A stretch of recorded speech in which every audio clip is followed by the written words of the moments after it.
Hey everyone, Laura Cerrano here from Feng Shui Manhattan. I hope you're all doing well. I wanted to share a very quick video on how to feng shui your in-home office. So I'm going to share a few key pointers and they're going to be based on the Western practice of feng shui. So the first thing is you want to pay attention to the arrangement of your furniture. So many of you may know this as setting up or establishing a commanding position. So the first thing is you want to make sure that you have a clear vantage point of the front entrance, such as you see here. And then if you happen to have a window, which is excellent, we have that over here, this is also saying we have a clear vantage point of what we can see outside. So that's one of the first things you want to be able to establish, because once you have that situated, then it becomes easier with how to position, let's say, plants, artwork, or anything else that you may wish to bring in for positive motivation and influence, or maybe just for functionality.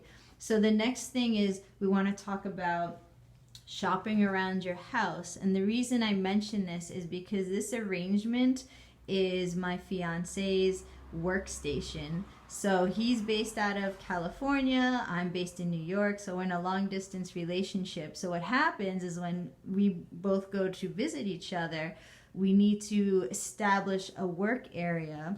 So for him, this is what I was able to create utilizing what's already within the home. And that's what brings me to the concept of, before you go out and buy new things, please shop around your space, repurpose what you have. So for example, this comes from the dining room table.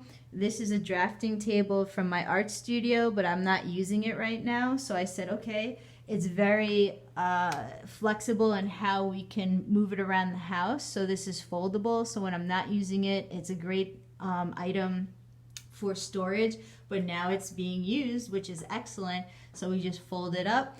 We also repurposed the use of the TV. And maybe that sounds kind of weird to some people, but I personally don't watch a lot of TV. So all we did was remove it from this wall unit, which, by the way, that's eventually going to leave the house too.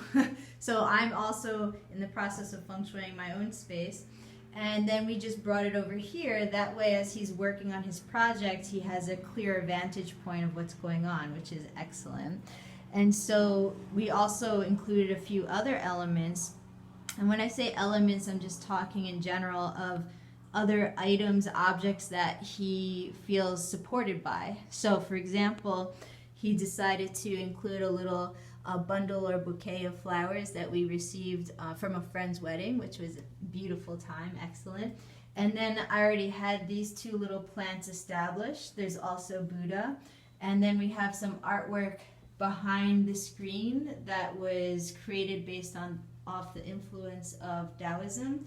So because this isn't his natural setting, you know, it's important to also make sure that, again, whatever you have within the space, that you truly feel supported and nurtured by. So as we were both working together to arrange this space, to establish its function, to understand what's needed, what can be taken away, you know, I made sure to ask, do you resonate with the objects that are around here? Does anything need to be changed? And he was like, no, it's all good. So we're set there. So that also brings us to the concept of, besides having a commanding position, besides figuring out what type of pieces of furniture, how much you need based on what is going to take place in the workspace, you also want to pay attention to what you see, not just in front of you, but also what you see to the side of you. So again, he has a view of the outside, and then also what is behind you. So again, because this space is more of an extension of myself, I wanted to make sure that he still felt comfortable. So we have some neutral objects here, or elements if you will, such as with the plants for growth and support. And then for me, some of you who have attended the various workshops, I always share the story about the white wolf, as I feel that relates to the enlightened self. And so that intention definitely helps to support him and carry that energy over. And then over here we have some food dogs, some more traditional practices of Feng Shui. And then you can even look to word art if you'd like. So this has a plaque that says "Don't quit." There's a little poem on there for motivation with a hummingbird, which can symbolize transformation. And then if you need music, we have a little music system over here. So there are a lot of different ways in how you can approach this. And a lot of times, unfortunately, you can't really avoid the wire situation. So we do have that, but we've done our best to keep it pretty much contained, if you will. So let me see if there's anything else. I think that's it for right now. Again, this is just like a quick overview of things you can keep in mind as a foundational starting point as you're beginning to set up and arrange your own space for work. And that, again, this can be utilized for any type of work, any type of profession.